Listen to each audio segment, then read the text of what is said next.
जय हिंद दोस्तों, एक बार फिर से आपका डिफेंस एग्जाम बाई एसके में स्वागत है। आज हमारा है लेक्चर नंबर 2 है सरलरेखीय गति या 1D मोशन का। सरलरेखीय कल हमने आपको एक होमवर्क दिया था। आज जो लेक्चर में हम मेनली जो पढ़ेंगे, होमवर्क तो करते हैं, लेक्चर में जो मेनली पढ़ने वाले हैं हम उसके बारे में बात कर लेते हैं। जो हमारा चलेगा चाल और वेग।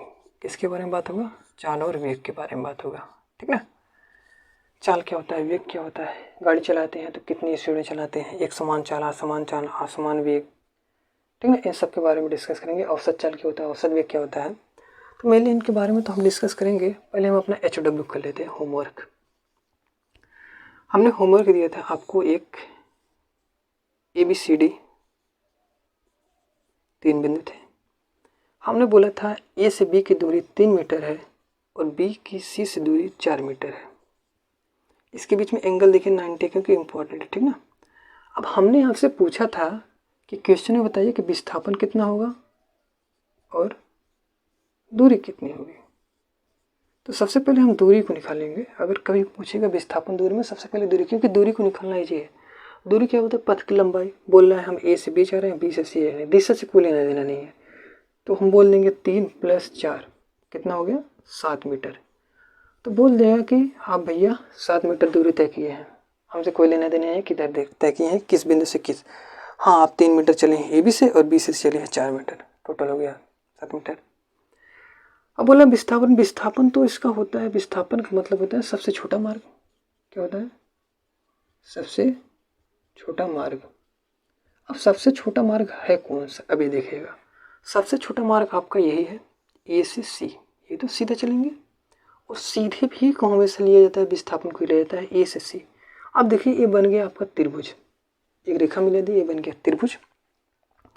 त्रिभुज बनते ही आप देख रहे हैं इसमें हम पाइथागोरस प्रमेय लगा सकते हैं, क्योंकि पाइथागोरस प्रमेय समकोण में लगता है। समकोण का मतलब एक कोण 90 होना चाहिए।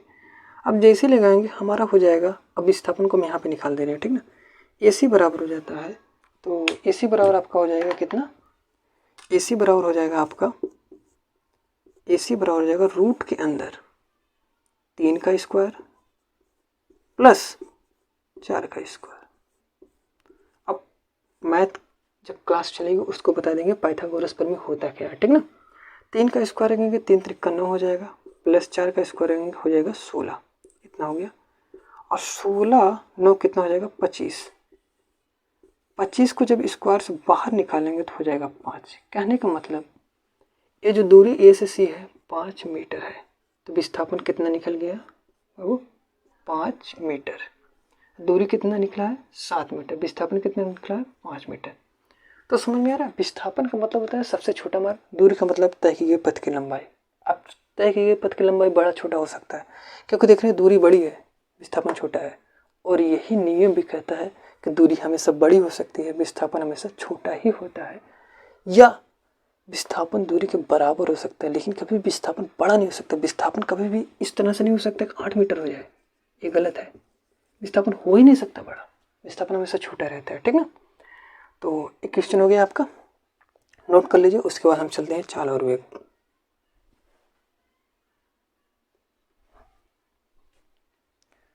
तो हो गया होगा, तो चलिए देखते हैं चाल और वेग के बारे में। ठीक, और चाल और वेग के बारे में और एक चीज़ आपको हम बता देते हैं कि अभी तो डिस्टेंस और डिस्प्लेसमेंट खत्म नहीं हुआ है, क्योंकि अभी कॉन्सेप्ट खत्म हुआ है। इस पे जब क्वेश्चन आएगा तो उस पर और सारे जो बनते हैं, क्वेश्चन पे जो कॉन्सेप्ट बनते हैं वो क्वेश्चन के साथ चला जाएगा। तो कहने का मतलब जो हमारा लेक्चर नंबर 3 आएगा उसमें हम कॉन्सेप्ट को जितनी भी पढ़ाएंगे, चाल और वेग आज पढ़ा रहे हैं लेक्चर नंबर 2 में, और जो लेक्चर नंबर 1 में डिस्टेंस और डिस्प्लेसमेंट पढ़ाया गया है, दूरी और विस्थापन, उन चारों जो टॉपिक से जो हमारा क्वेश्चन बनेगा उन चारों टॉपिक को लेक्चर नंबर 3 में आएगा, ठीक ना। तो हम इसमें से मेनली आपके लेते हैं चाल। चाल के बारे में, चाल का फार्मूला होता है, चाल बराबर होता है दूरी बटा समय। अब देखिए परिभाषा याद करने का तरीका, परिभाषा हम यहाँ पे लिखाएंगे नहीं, परिभाषा हमको बता रहे हैं किस तरह से बनाया जाता है फार्मूले से परिभाषा। एक शब्द आता है एकांक समय। एकांक समय का मतलब होता है एक निश्चित समय। जैसे चाल को समझने से पहले थोड़ा सा एग्जाम्पल देखते हैं। आपको बोल देता है गाड़ी पे कोई लिखा रहता है 72 किलोमीटर प्रति घंटे। कहने का मतलब है कि 1 घंटे में 1 आवर्स में 1 घंटे में एक कितनी दूरी कर रहा है, 72 किलोमीटर। मतलब एक निश्चित टाइम है ना, मतलब 1 घंटे में ही वो 72 किलोमीटर दूरी तय करेगा। ऐसा नहीं कि आधे घंटे में 72, क्योंकि बोला किलोमीटर प्रति घंटे। 1 घंटे में कितनी दूरी तय करेगा, 72। अब इसकी परिभाषा बनाने की कोशिश करेगा। एकांक समय में किसी गतिशील वस्तु द्वारा या किसी गतिशील व्यक्ति द्वारा तय की गई दूरी को चाल बोलते हैं। एकांक समय में किसी गतिशील व्यक्ति द्वारा, क्योंकि गतिशील जब तक नहीं होगा तब तक चल नहीं होगा। एकांक समय में किसी गतिशील व्यक्ति द्वारा या किसी गतिशील व्यक्ति द्वारा तय की गई दूरी को क्या बोलते हैं, चाल। तो किसी एकांक समय में किसी गतिशील व्यक्ति द्वारा तय की गई दूरी को बोलते हैं चाल। परिभाषा याद हो गई होगी। अब देखिए, चाल कई प्रकार के होते हैं। जैसे आपकी चाल ढाल अलग होती है। स्कूल जाते हैं आप अलग ड्रेस पहनते हैं, घर रहते हैं आप लोअर में रहते हैं। इसी तरह से चाल भी रहते हैं, आप कौन सी स्पीड में चलेंगे ये मायने रखते हैं। तो चाल कई प्रकार के होते हैं। परिभाषा याद हो गई होगी। चाल के प्रकार देख लेते हैं, उसके बाद चाल की मात्रक देख लेंगे, ठीक ना। चाल मेनली 3 प्रकार या 4 प्रकार के होते हैं, ठीक ना। एक चाल देखते हैं, चाल के प्रकार में देखते हैं। सबसे पहला आता है एक समान चाल। कौन सा चाल आता है, एक समान चाल। एक समान चाल का मतलब होता है, और दूसरा होता है असमान चाल। पहले सब लिख लीजिए, उसके बाद अंतर हम बताते हैं। असमान चाल। तीसरा आता है औसत चाल, जो कि मोस्ट इम्पॉर्टेंट है। औसत चाल अभी हम आपको बता देते हैं थ्योरी के माध्यम में, और थ्योरी से कम समझ में आता है। इस पर क्वेश्चन जब चलेगा तब आपको और अच्छे से समझ में आएगा। क्वेश्चन आएगा आपका लेक्चर नंबर 3 में, ठीक ना। तो हम ये दोनों को कॉन्सेप्ट को समझ लेते हैं। एक समान चाल होता है, असमान चाल क्या होता है। एक समान चाल का मतलब होता है एक निश्चित समय में निश्चित दूरी तय करें। मान लेते हैं आप ए है, बी है, सी है, डी है और ई है। मान लेते हैं ये आपका घर का रास्ता है। हमने पॉइंट दे दिया है, नाम दे दिया है कि इतने इतने पॉइंट है। अब बोल रहे हैं कि ये जो टोटल दूरी है, टोटल दूरी हम मान लेते हैं आपका 500 मीटर है। 1 2 3 4 मान लेते हैं 400 मीटर है। तो ए और बी के बीच की दूरी मान लेते हैं हम कितना है, 100। प्रत्येक दूरी क्या है, 100। ये भी 100 है, ये भी 100 है। तो टोटल दे देंगे 400 हो जाएगा दूरी। तो कहने का मतलब ए से ई तक की टोटल दूरी है 400। हमने इसको 100 मीटर के डिवाइड कर दिया है। अब कह रहे हैं कि मान लीजिए आप पिताजी के साथ गाड़ी पे जा रहे हैं। अब पिताजी गाड़ी स्टार्ट किए बिंदु ए से, गाड़ी स्टार्ट किए और आपको जल्दी जाना है यहाँ पे। और पिताजी जानते हैं एकदम मजे हुए हैं, वो बोलेंगे बेटा जल्दी काम शैतान का होता है। तो हम जल्दी नहीं जाएंगे, दुर्घटना से देर भली। और उनकी बात कहीं ना कहीं सही भी है, दुर्घटना से देर भली। लेकिन आपको है कि पिताजी अगर यहाँ पे नहीं गए तो हमारा काम छूट जाएगा। हो सकता है कि आप जा रहे हो किसी शुभ काम के लिए, अब बोल रहे हैं पिताजी थोड़ा सा तेज चलेगा नहीं तो लेट हो जाएगा, जल्दी पहुँचना है हमें। पिताजी कहें बेटा जब रहेंगे तभी जल्दी पहुँच पाएंगे, इसीलिए रहना ज़रूरी है, पहुँचना बाद में है। तो पिताजी बोल रहे हैं कि धीरे धीरे चलेंगे। वो बोल रहे हैं कि हम 2 ही सेकंड में 100 मीटर दूरी तय करेंगे। हर 2 सेकंड में हम 100 मीटर दूरी तय करेंगे। कितने, हर 2 सेकंड में 100 मीटर दूरी तय करेंगे। और आपको बोल रहे हैं कि टाइम कितना हो गया, 2 2 4 2 6 2 8। टोटल टाइम हो गया 8 सेकंड। अब आपको जाना था, सोच रहे थे आप 5 ही सेकंड में पहुंच जाए, पिताजी पहुंचा रहे हैं 8 सेकंड में। मतलब पिताजी को देखिए चाल है, हर निश्चित समय में निश्चित टाइम है, निश्चित समय निश्चित दूरी में निश्चित टाइम लग रहा है। निश्चित दूरी है और निश्चित टाइम लग रहा है। मतलब जब किसी चीज़ पे या कोई दूरी हम तय करते हैं, निश्चित समय में निश्चित दूरी तय करें, हर टाइम और हर जो दूरी हो सेम हो, उसको बोलते हैं एक समान चाल।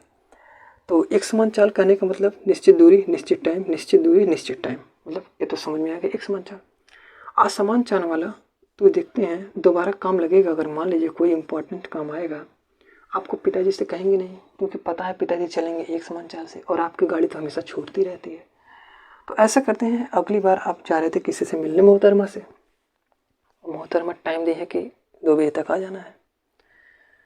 तो आप देख रहे हैं घड़ी में हमारे 1:30 हो गया, घड़ी में 1:30 हो गया, मोहतरमा टाइम दी है 2 बजे का।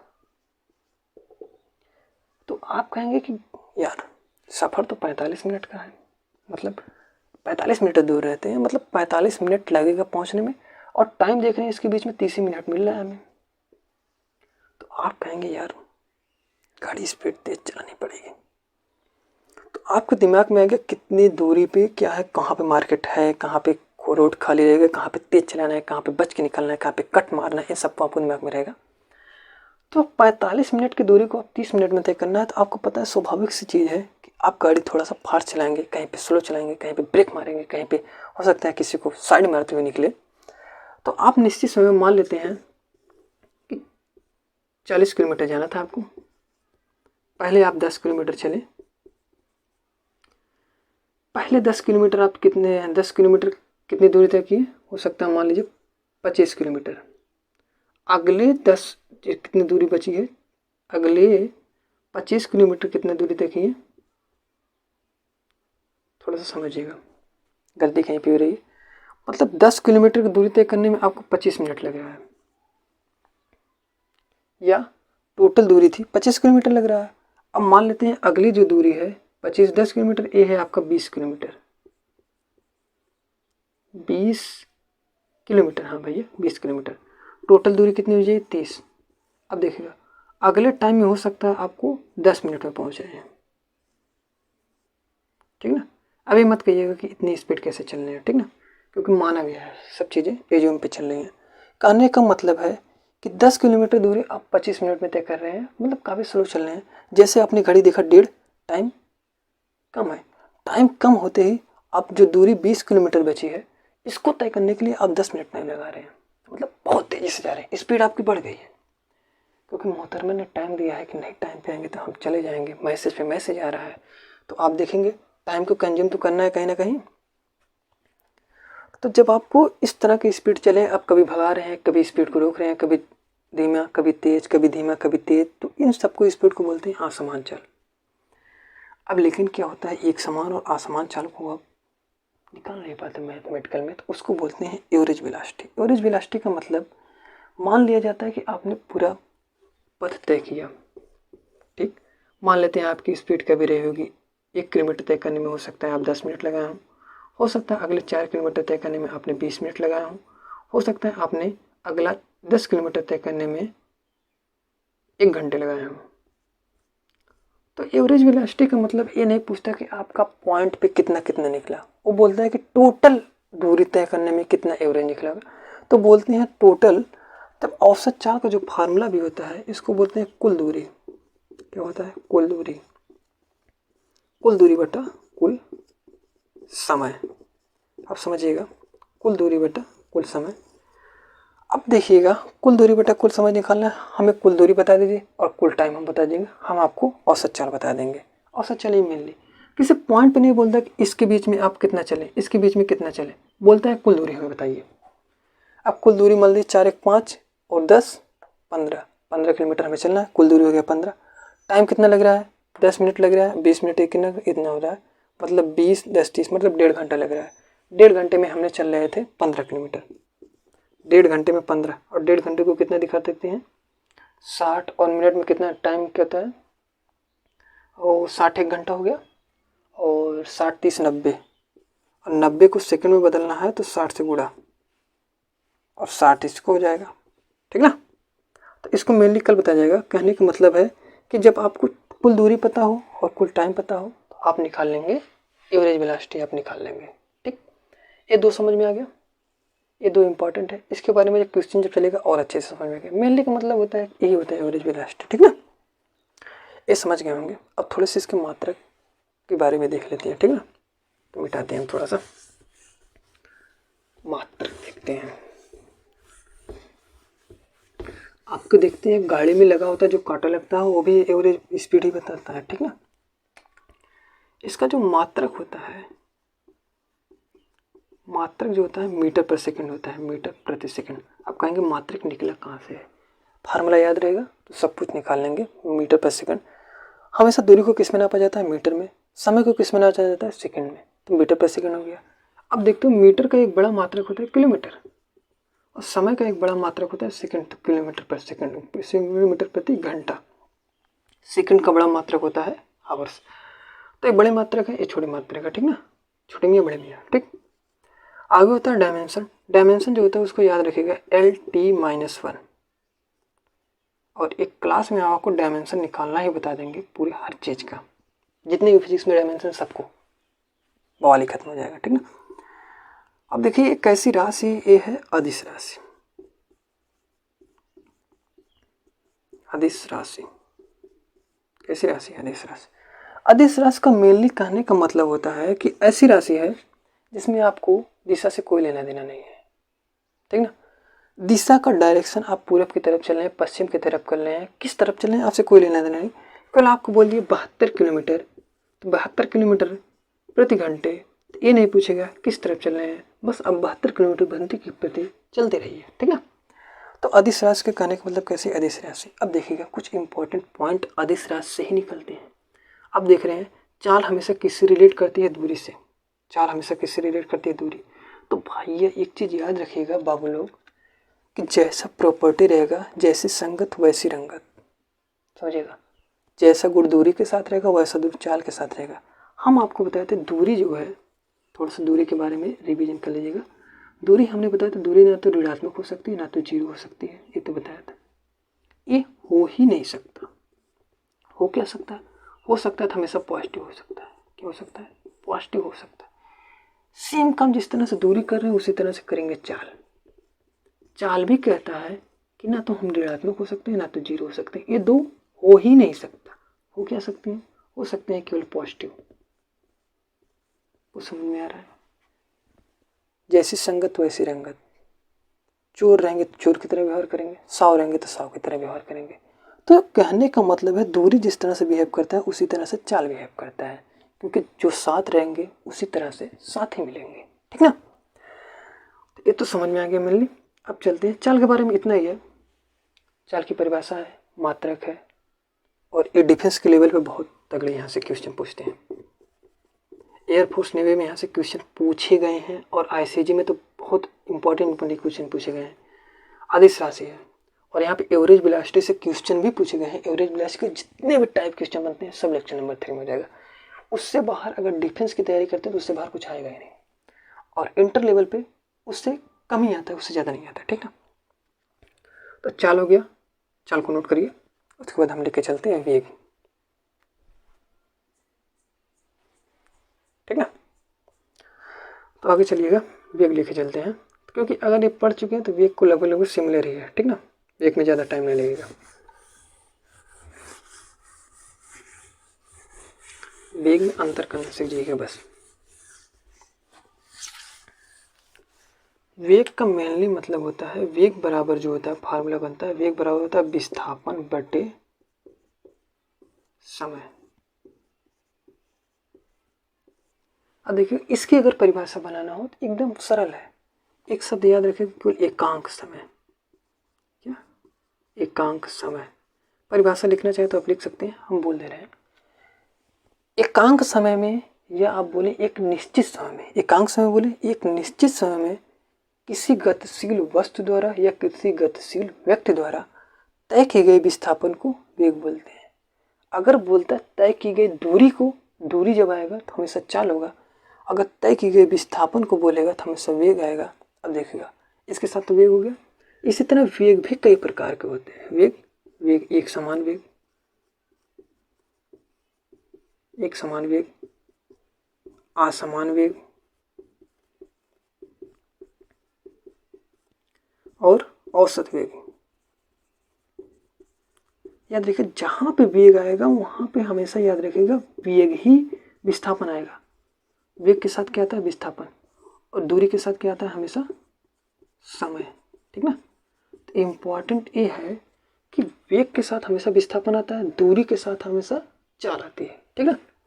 अब देखते हैं थोड़ा सा प्रॉपर्टी के बारे में देखते हैं। चाल एक समान वेग का मतलब एक निश्चित समय में एक समान दूरी, निश्चित विस्थापन में, एक एकांक समय में, यह एक निश्चित समय में एक निश्चित दिशा में जब दूरी तय करता है तो उसको बोलते हैं एक समान वेग। असमान का मतलब अनिश्चित है।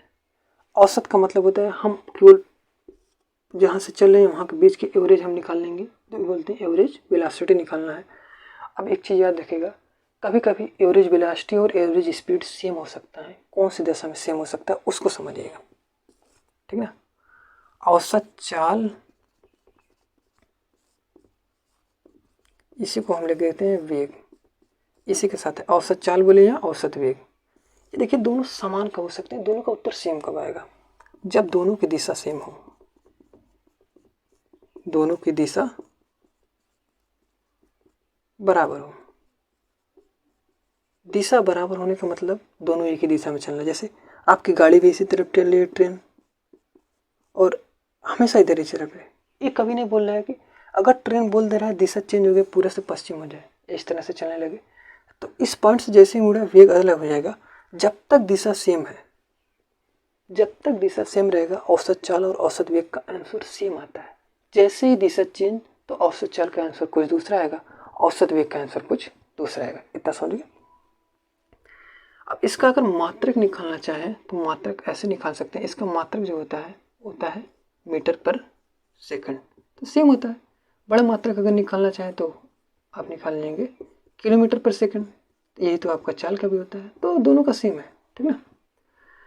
डायमेंशन निकालना चाहे तो डायमेंशन इसका होता है LT-1, इसका भी सेम होता है, ठीक। डायमेंशन भी सेम होता है। राशि में आएंगे तो ये होता है सदिश। कैसी राशि होता है? सदिश। कुछ समझ में आ रहा है? चाल कैसी राशि थी? अदिश। ये है सदिश। सदिश आते ही आपको पता चल गया हो कि जिस तरह से विस्थापन बिहेव करेगा उसी तरह से वेग बिहेव करेगा, क्योंकि विस्थापन भी सदिश राशि है, वेग भी सदिश राशि है। अब इसके साथ जो प्रॉपर्टी आती है उसको डिस्कस करते हैं कि वेग किस तरह से विस्थापन के साथ क्या करता है, सदिश के साथ किस तरह से बिहेव करता है। क्वेश्चन पूछा है, क्वेश्चन आपको ये पूछता है वेग क्या जीरो हो सकता है? तो जब तक आपको पता नहीं कि वेग सदिश है, सदिश के साथ हमेशा विस्थापन आता है, और विस्थापन कैसा हो सकता है उसी तरह से वेग भी हो सकता है। जैसे आपने पूछ लिया या पेपर में आ गया विस्थापन जीरो होता है, हाँ ठीक, विस्थापन जीरो तो वेग भी जीरो हो सकता है, और विस्थापन निगेटिव तो वेग भी निगेटिव हो सकता है। इसको नोट कर लीजिए, ठीक ना। हाँ, इसको मैंने यहाँ पे नोट कर लीजिए। देखिए विस्थापन जो होता है, विस्थापन के 3 पॉइंट होते हैं। एक निगेटिव भी हो सकता है, जीरो भी हो सकता है, पॉजिटिव भी हो सकता है, तीनों हो सकते हैं। इसी तरह वेग भी तीनों हो सकता है, ठीक ना। वेग भी निगेटिव हो सकता है, जीरो हो सकता है, पॉजिटिव हो सकता है, निगेटिव है, तो तीनों हो सकते हैं। और केवल एक किस में हो सकता है? एक केवल हो सकता है, वो होता है चाल। जो तीनों में हो वो होता है वेग और विस्थापन।